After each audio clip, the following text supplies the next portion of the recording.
নমস্কাৰ, আপোনালোকে চাবলৈ আৰম্ভ কৰিছে ৰিপৰ্টাৰ লাইভ অসম আৰু অসমীয়াৰ যি বাপতি সাহোন ৰঙালী বিহুৰ আজি প্ৰথমটো দিন আৰু প্ৰথমটো দিনৰ আজি গৰু বিহু আৰু গৰু বিহুৰ অসমবাসীৰ সকলোকে উলক আৰু হিয়া ভৰা শুভেচ্ছা জ্ঞাপন কৰিছো। আৰু মই বৰ্তমান উপস্থিত আছো যোৰহাটৰ মালুৱালী অঞ্চলৰ মনাই মাঝিত মই বৰ্তমান আছো আৰু মনাই মাঝিৰ অঞ্চলত পুৱাতে ইয়াৰ গৰু বিহু উদযাপন কৰা দেখা পোৱা গৈছে আৰু ইয়াৰ ঢোল তাল খু আদি লৈ পিনি ঢোল আদি লৈ ইয়াত বিহু মৰা দেখা পোৱা গৈছে। ইয়াত পৰ্যটক বাহিৰৰ পৰ্যটকসকলো ইয়াত আহি উপস্থিত হৈছে। ইয়াত আহি যি চাট আছে সেই চাট তেখেতলোকে হাতত থকা দেখা পোৱা গৈছে। যি ঢোল তাল লৈ এনেদৰে বিহু যোৱা দেখা পোৱা গৈছে। মোৰ সহযোগীৰ জৰিয়তে মই দেখুৱাবলৈ বিচাৰিছো এনেদৰে বিহু যোৱা ইয়াত দেখা পোৱা গৈছে। ইয়াত জ্যেষ্ঠসকলে আহি পুৱাৰ যি পৰম্পৰা সেই পৰম্পৰা দেখা পোৱা গৈছে। এনেদৰে মুখত হাঁহি সকলো লোক ওলাই আহিছে। এনেদৰে আজি যি ৰঙালী বিহুৰ প্ৰথমটো দিন উদযাপন কৰা দেখা পোৱা গৈছে। এগৰাকী বিহুৱতী আছে, মই বিহুৱতীৰ ওচৰলৈ যাবলৈ চেষ্টা কৰিছো। আজি ৰঙালী বিহুৰ প্ৰথমটো দিন গৰু বিহু আৰু গৰু বিহুৰ আপোনাক শুভেচ্ছা প্ৰথমতে জ্ঞাপন কৰিছো। আপোনালোকে পুৱাই গৰু ধোৱালে আৰু কি ক'ব অসমবাসী ৰাইজক? আমাৰ আজি দিনটো ইমানেই আনন্দ দিন, আমি ঘৰত আমাৰ মন নবহে। ঢোল পেঁপা গগনালৈ যেতিয়া ৰাইজখিনি আহে আমাৰ আহিবলৈ মন যায়। বিহু বুলি ক'লে আমি পাগল। বিহু তিনি প্ৰকাৰে আছে। আমাৰ এই বহাগৰ বিহুটো বেছি ৰং ধেমালিৰ কাৰণে আমি ঘৰত আমাৰ মন নবহে। তেখেতলোকে প্ৰকাশ কৰিছে যে আজি বিহু বুলি, আজি গৰু বিহু বুলি তেখেতলোকৰ ঘৰত মন বহা নাই। এনেদৰে সকলো লোক ওলাই আহিছে, আইতা আহি কঁকাল ভাঙিছে।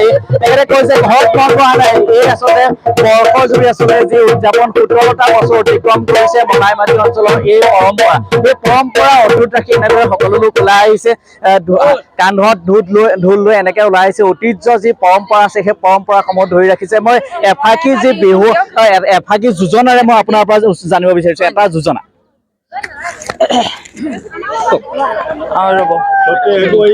নহয় সেইটো নহয়।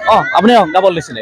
অচতে গৈ গৈ বহাগে পালে ফুলিলে ভেবেলি লতা,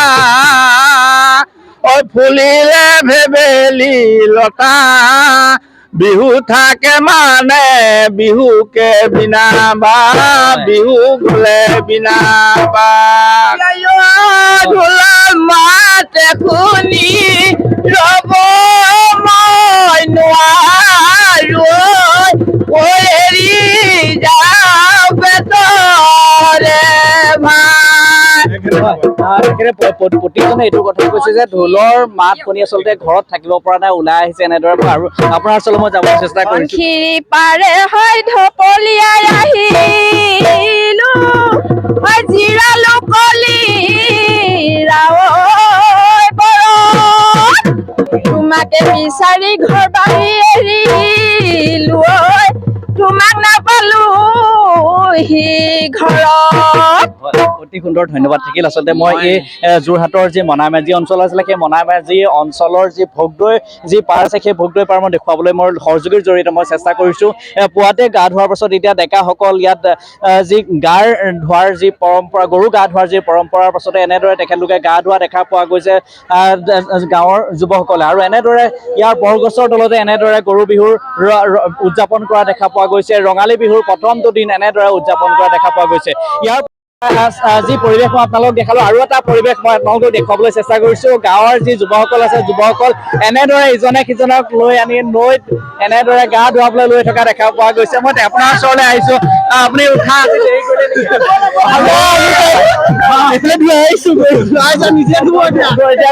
গা ধোৱাৰ পিছত এনেদৰে গাঁৱৰ ডেকাসকলে গা ধোৱাৰ যি পৰম্পৰা সেই পৰম্পৰা মই আপোনালোকক দেখুৱাবলৈ চেষ্টা কৰিছো। আপোনালোকে চাই আছে ৰিপৰ্টাৰ লাইভ অসম, আৰু সেই ৰিপৰ্টাৰ লাইভ অসমৰ প্ৰতিজন দৰ্শকক মই দেখুৱাবলৈ বিচাৰিছো এনেদৰে যোৰহাটৰ যি মনাই মাঝি অঞ্চল আছে সেই মনাই মাঝি অঞ্চলৰ যি ভোগদৈ নৈ আছে সেই ভোগদৈ নৈত এনেদৰে গৰু গা ধোৱাৰ পাছত গাঁৱৰ ডেকাসকলে এনেদৰে নৈৰ বুকুত আচলতে ইজনে সিজনক গা ধোৱাৰ যি পৰম্পৰা সেই পৰম্পৰাৰ ধেমালি আচলতে এনেদৰে অটুট ৰখা দেখা পোৱা গৈছে।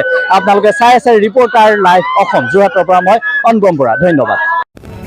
Reporter live Assam.